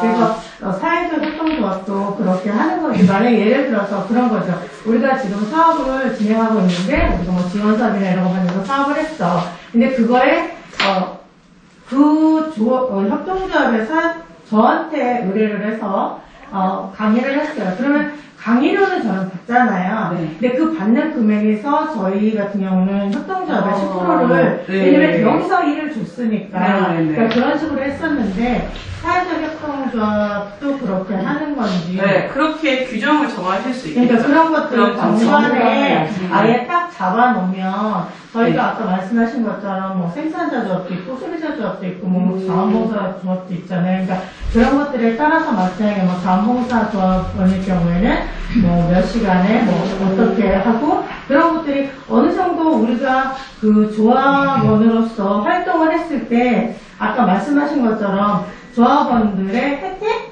그런 게 있어요. 그러니까 어떤 식으로 혜택을 줄 건지 그런 것들을 미리 워크숍 할 때 그런 게 잡혀 있어야 되지 않냐라는 그렇게 해놓으면 뭐 아까 말씀하신 것처럼 2년 뒤에 빵 터진 일은 없을 것 같아요. 네, 맞습니다. 근데 저희가 이제 안타깝게도 근데 사실 이러한 세부적인 내용까지 정관에 담을 수는 없어요. 정관은 한 번 정하면 또 수정해야 되는 상황이 발생되면 국토부에다 또 수정 공문 보내고 막 이렇게 해야 돼서 복잡하기 때문에 정관에는 그런 내용을 담을 수는 없고요. 별도의 규정을 두어서 정할 수 있는데 규정 안에 규정 안에 그걸 정하시는데 저희가 이 설립하는 단계에서 규정까지 정하고 설립을 할 수는 없어요. 그래서 이런 경우는 운영을 하기 위해서이기 때문에 인가서를 받고 난 이후 혹은 제출된 이후의 규정을 저희가 정할 수는 있을 것 같아요. 근데 다만 저희가 부탁드리고 싶은 건 그런 부분에 대한 기대로 이 마을관리 사회적 협동조합에 들어오시면 계속 지치실 거예요. 네, 그러니까 여기에서 어떠한 이 벌이가 좀 뭔가 될 것이다라는 기대 그거에 대한 비전만 가지고 오시면 사실 마을관리 사회적 협동조합은 싸움이 제일 많이 일어납니다. 그것 때문에. 그래서 제가 그 말씀을 드리는 거예요. 그래서 지금 저희가 하는 데에 제일 중점을 두셔야 되는 지점은 이 공간이 주민들에게 좋은 서비스로 제공될 수 있는 공간으로 갈 수 있어야 한다. 그 공간에 대한 기획을 우리가 어떻게 할 거냐. 그거에 일단 우선 방점을 찍으시고 거기에서 일정 정도 수익이 나오는 것까지 가면 좋겠다. 그거는 사실 이후에 워크숍을 통해서 탄탄하게 만들어가는 과정으로 하실게요. 지금은 만약에 그런 기대로 이 조합원 가입서를 설립 동의자 또는 발기인을 들어오신다고 하면 사실 저희가 사업 기획을 하기가 너무 어려워요. 계속 그거에 충돌이 될 거거든요. 이거 해가지고 그러면은 뭐 예를 들면 마을 식당을 하기로 했어요. 식당에서 일하는 사람은 누구로 할 것이고 이걸 얘기를 계속 해야 되는 거예요. 그럼 저희가 사업 기획이 안 돼요. 근데 저희 원민동 같은 경우는 지금 공간이 고점 공간이 두 개나 지금 생긴 거잖아요. 네네네. 다른 협동조합하고는 좀 다르다는 생각이 들어요. 왜냐면 이제 설명을 듣다 보니까 처음부터 협동조합을 아는 건 아니잖아요. 지금 알아가는 과정인데 우리는 이탁을 할 수도 있고 이런 공간들이 지금 현재 있잖아요. 그러니까 쓰는 일은 알 수, 그러니까 이탁을 주는 거는 거기에 수익이 생긴다는 거잖아요. 예를 들면. 아니, 그러니까 우리가 이 공간을 다 저희가 사용하진 않고 예를 들어서 정관이 생기고 뭐라면 이 공간이 우리가 다 사용하지 않고 임대를 준대. 임대를 줄 수가 안 돼. 안 된다니까. 네, 제가 우리 거는 그게 아니야. 네, 우리 사업은 그게 아니에요. 우리 사업은 수익 사용 허가여서, 그러니까 그 전에 저희가 초반에 인터뷰하고 할 때는 결정이 어떻게 났는지를 제가 모르는 상태였는데, 최근 부천시에 이제 이 센터하고 합의된 사안은 부천시에서는 관리 위탁으로는 하지 않겠다.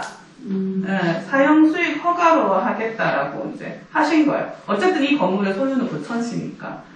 근데요, 아까 지금 얘기 들어보니까. 왜 마이크 되게 크게 얘기했는데. 줌에 들으셔야 돼가지고. 네, 지금 얘기를 또 듣다 보니까, 그러니까 종합적으로 얘기 마지막에 주민들을 위한 서비스를 우리가, 그러니까는 조합원들이, 그러니까 제공을 해야 된다라고 말씀을 하시는데, 그러면, 그러니까 그러니까 생산자하고 소비자하고 이렇게 나눠져 있고 주민들을 생각을 한다 그러면, 저희는 그러면은, 그러니까, 그거의 퀘션 마크가, 그럼 우리는 뭘까라는 게 퀘션 마크가 지금 얘기가 들었거든요. 지금 전체적으로는 들었지만, 그거에 대해서 마무리로 그 주민들을 서비스를 줘야 된다라는 거에, 그러면은 우리가 여기 와서 굳이 이걸 협동조합을 뭐 발일긴 하고 뭘 하고 이거 조합원이 된다 그러면, 과연 여기 있는 사람들은 과연 뭐 할까라고 퀘션 마크가 지금 딱 찍혀지는 상황인데, 제 말이 뭘까라고 하는 것은 좋은 말 만들기. 예를 들면 이거네. 그러니까는 그러니까 여기 들어오셔가지고 이 공간에서 어떤 사업을 했을 때 물론 수익이 날 수 있는 사업들을 기획할 수 있겠죠. 저희가 수익사용 허가를 받았고 그런 방향으로 하겠지만 그것에 대한 책임을 지는 것 또한 여기 계신 조합원 분들이시라는 거예요. 돈을 벌 수 있다 없다에 대한 부분도 누구도 책임지지 않아요. 우리 선생님들이 직접 하셔야 된다는 거예요. 그래서 그런 각오로 들어오시라는 얘기예요. 그러니까 그게 힘들다는 거죠. 그렇죠. 쉽지 않다는 거 쉽지 않은 거고, 아까 말씀하신 것처럼 우리는 뭐지 퀘션마크? 우리는 지금 현재 뭐 마을자치도 하고 이렇게 마을을 활동하고 있는데 사실 이게 우리가 큰 욕심을 내고 하는 건 아닌 것처럼 이것 또한 마찬가지인 거죠. 우리가 하고 있는 일에 그냥 우리가 마을에서 사실 우리도 봉사한 거잖아요. 그렇죠? 그런데 어떻게 보면 돈까지 내면서 또 봉사를 바래 이런 상황인 거잖아요. 그러니까 그런 것들을 조금 더 정확하게 짚고 넘어가셔야 될 것 같아요. 그래야 발기인이 모집이 되는 거고 그냥 무조건 돈 모아서 일단 뭐를 모아 일단 사회적 활동장을 만드는 것만 중요한 건 아니거든요. 그래서 제 생각엔 더 많은 교육이 필요할 것 같아요. 근데 이건 급하지 마. 교육보다는 이게 지금 정확하게 이게 뭔가가 지금 의문점이 지금 계속 이렇게 해서 들으면 들을수록 이게 의문점이 생기는 거는 이게 정확하게 우리가 인지를 못하는 건지 아니면 이 협동조합 자체가 그러니까 우리를 이용하는 건지 우리를 이용해서 누가 이용하는 걸까요? 그거는 잘 모르겠어요. 협동조합이 우리를 이용해 먹는 것 같다는 느낌이 딱 드는 거예요. 마을에서 줌에서도 지금 말씀하실 분들이 있으신가요? 네, 그럼 일단 제가 일단 여기에 대한 답을 일단 차로 할게요. 채팅도 열어주시면 다 보여줘야지 않을까.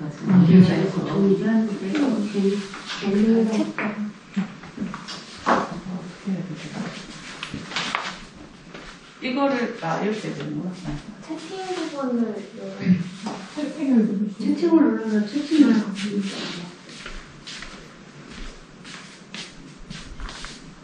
아니면 그냥 저기 자, 읽어드리면 그러니까 우리가 받을 혜택을 원하는 조합이 아니라 지역사회 자원으로서 공공성 활동을 먼저 생각해야 합니다. 발표하시는 분들 전달해 주세요. 마이크로 전달해 주세요. 네, 잠시만요. 저 생산자 채팅창을 잠깐만요. 조합은 지역을 위해 활동하시는 마을 기업으로서 자신들의 사업에 협력하시는 겁니다. 여러분들의 봉사가 아니라 여러분들의 목적 사업의 연대자입니다.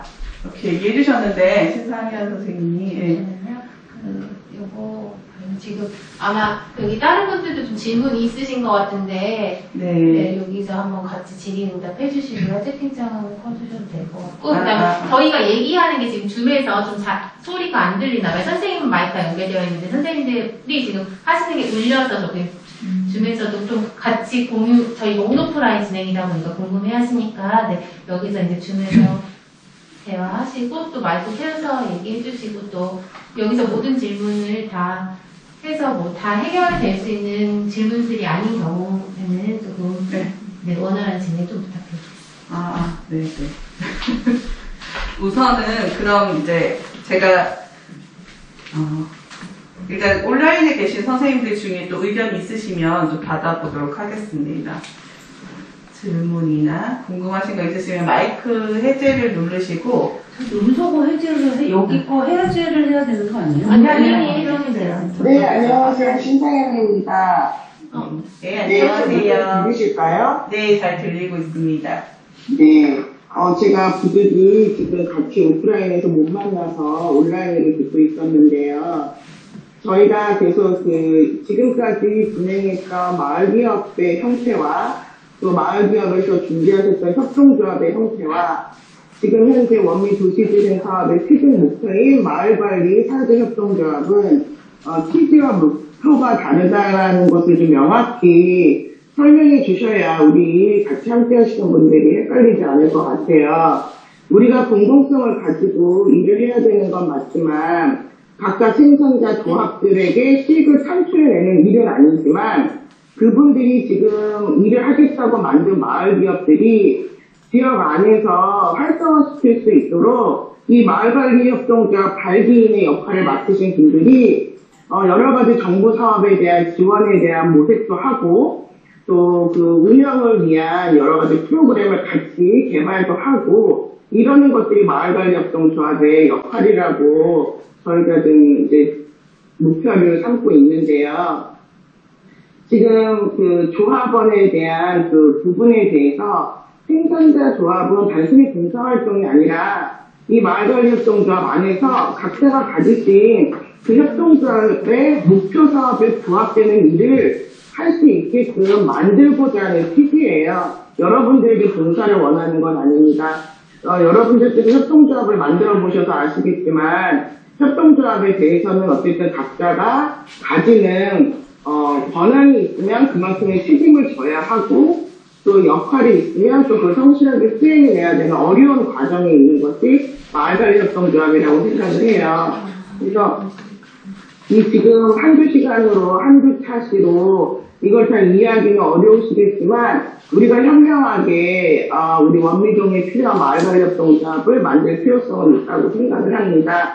그래서 지금 발기인을 위한 모집과 이 사업 설명에는 그래도 마을관리협동조합이 원미동 내에서 활성화시킬 수 있는 사업을 찾아낼 수 있는 분들 또 그걸 같이 기획하고 또 우리 지금 현재 형성된 마을기업의 분들과 협동조합 분들을 상생할 수 있는 방법을 찾아낼 분들을 그런 분들이 찾고 있는 거예요. 그리고 그거에 같이 활동하신 우리 마을기업에 있는 대표님들이나 회원님들이 같이 하고자 하는 사업에 대한 방향성이나 또 마을관리 협동조합과 연대할 때 여러분들이 원하는 어떤 그런 이야기들 이런 것들을 충분히 교류하고 교감해야 된다고 생각을 합니다.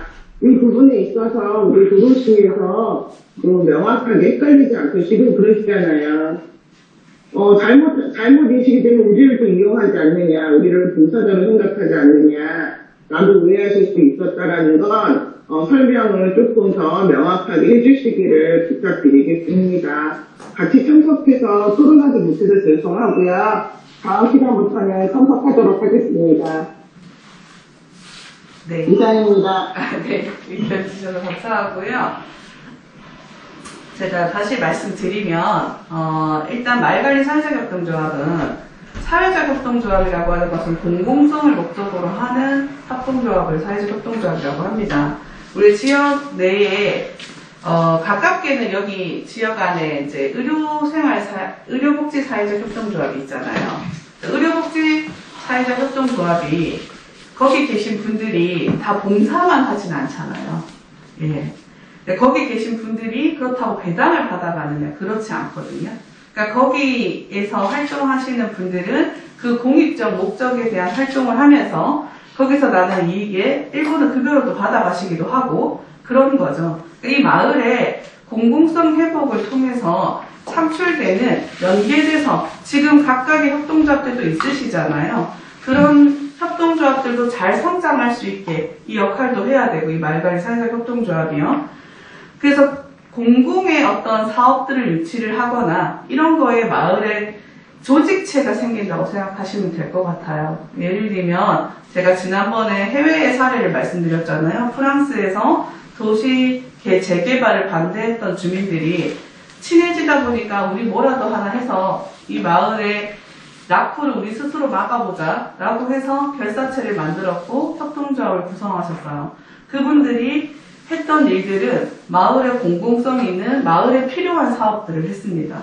마을에 필요한 사업들을 하면서 생기는 이익은 당연히 거기에 기여한 사람들이 급여로 혹은 노동의 대가 혹은 봉사의 어떤 활동비 쪽으로 가져가는 거고요. 그런 사업을 어떻게 만들어서 기획하는지는 지금 숙제인 거예요. 어떻게 공공성을 가진 이 마을에 필요한 서비스를 제공하면서 우리도 여기에 참여하는 생산자 조합원들이 거기에 따르는 활동비라도 좀 받아갈 수 있는지. 근데 사실 활동비에 너무 많은 목표를 두고 하시면은 예를 들면 제가 지난번에 설명드렸던 강화의 교동에 있는 그 화기영농조합 법인 같은 경우에 약 2년 정도는 적정한 보수를 받아가시지 못하고 그걸 운영을 해왔어요. 그런데 운영하면서 2년 동안 계속 봉사만 하면서 지치지 않고 할 수 있었던 동력이 있었을 거예요. 그분들에게. 왜? 마을이 바뀌는 게 눈에 보이니까. 시장이 바뀌니까 시장에서 장사하시는 본인의 남편 되시는 분의 수입이 올라가고요. 그 화기영농조합법인이 대체로 쌀농사 지으시는 분들이 많다 보니까 떡집을 하신다거나 쌀농사 자체만 하신다거나 이런 분들이 많아요. 본인들이 거기에서 일하면서 발생되는 수익을 못 가져가지만 쌀 거기다가 위탁 판매를 하죠. 카페에서. 그러면은 쌀이 팔리는 일들이 일어나죠. 그러니까 이런 것들이 동네 자체에 경제적인 발전이 일어난다는 거예요. 공공의 역할을 그 거점 시설이 하고 있고 그런 걸 말씀드리는 거예요. 네, 네 제가요. 네. 말을 듣다 보니까 그러니까는 그 말씀을 잘 해주시지만 솔직히 저희 이게 지금 맨 처음에 그 이틀 동안 그 설명하실 때요. 그때는 우리 지금 저희 보면 예비마을 기업이나 뭐 다른 것 지금 우리가 하고 계시는 분들이 있잖아요. 네. 그러면 그러니까 너무 우리가 그러니까 멀리 생각을 하지 말고 지금 우리가 주거 공간이 2개가 있는데 거기에서 이거를 활용할 수 있는 데를 생각을 한다 그러면 저희가 지금 저희 목공도 지금 예비마을 기업을 하고 있잖아요. 네, 그러면 그 자체가 들어가서 여기에서 수익 창출할 수 있게 어떤 방법을 제시하거나 그 역할을 할 수 있게끔 하면서 여기 같이 들어가가지고 그 얘기가 했을 때는 타당성이 있다라고 저는 생각을 했거든요. 그에 대해서 질문이 끝나셨나요? 지금 계속 하게 돼요. 그런데 지금 전반적으로 이렇게 들었을 때 우리하고 너무 동떨어진다는 생각을 하게 되는 거예요. 그렇게 되면 우리는 새로운 걸 뭐를 창출을 해서 새로운 거를 뭐 들어가야 되는 상황인 거야. 저쪽이나 이쪽이나. 그런데 이거는 새로운 걸 찾지 말고 지금 하고 있는 거를 어떻게 잘 활용할 수 있게끔 하는 게 더 우리 동네에서는 지금 바람직하지 않느냐라는 생각이 들었어요. 네, 의견을 주신 걸로 이해하겠고요. 일단 예비마을 기업분들이 제가 지난 1차 설명회 때 3가지 트랙을 보여드렸어요. 그때 첫 번째가 주민협의체, 그리고 마을 조합을 만든 어떤 추진체, 그리고 마지막에 주민분들이 각각의 역할로 하고자 하시는 마을 기업을 하시든 사회적 기업을 하시든 사회적 경제 기업이 육성되는 형태가 있었습니다. 이러한 형태들이 각 개별로 이 마을관리 사회적 협동조합의 조합원으로 들어오실 수는 있겠죠. 당연히 여기 계시. 그런데 우리가 물론 도시재생 사업에서 예비마을 기업을 육성을 했습니다만 여기 지금 마을관리 사회적 협동조합은 공공성에 의해서 지금 전혀 활동 안 하시던 분들도 사실 지금 여기 마을관리 사회적 협동조합에 들어올 수 있습니다. 아, 그렇죠. 그러니까 그분들도 소외돼서는 안 되는 거예요. 일단은 그분들이 다 들어오고 여기 계신 선생님도 들어와서 사업 기획을 할 겁니다. 그 사업 기획을 하는 과정에서 나와야 되는 얘기일 거고 예비마을 기업의 사업 내용이 여기 안에 들어오는 거는 아닌 거예요. 자, 왜냐하면 예비마을 기업은 별도의 법인체들이세요. 각각의 법인체의 목적을 두고 하시는 거예요. 들어오는 건 아니잖아요. 네, 지금 저희가 정리를 한 건 복잡해져서 법인으로서는 조합원 가입을 받지 않는 거예요. 네, 그래서 개인의 자격으로 들어오셔서 사업을 기획을 하는 거예요. 그리고 이게 어떠한 특정의 몇몇에 기여되는 방식이 아니라 마을 전체에 효과가 있는 사업이면 진행하는 겁니다. 그래서 그렇게 좀 생각하시면 좋을 것 같아요. 네. 그런데 예비 마을 기업이 지금 목공하고 저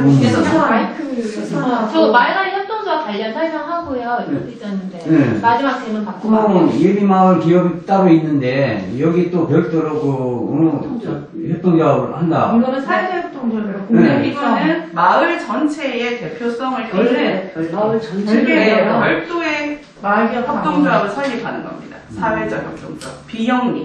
비영리 공공성을 가진 비영리 법인. 예비마을 기업은 영리 사업이에요. 근데 말씀하신 것처럼 사회적 협동조합은 공공성이기 때문에 비영리인 거죠. 그러니까 저희가 배당도 없고 그런 것도 없는 거고 저희가 뭐 각자 대표로 나오는 게 아니라 개인의 김선희로 들어와서 여기서 같이 주민들이랑 기획을 해서 주민들이랑 어떤 걸 할 건지를 이야기를 하고 그렇게 사업을 계획을 하는 거지. 예, 마을 기업이 일로 들어와서 지금 저희끼리 논의하는 게 저기 온라인으로 지금 정확하게 전달이 송출되지 않아서 일단 우리 선생님이 말씀하신 게 이제 조금 혼돈이 있었던 거가 지금 각각의 예비마을 기업 같은 이런 법인체들이 여기에 결합되는 거에 대한 궁금점이 있었던 것 같아요. 아닙니다.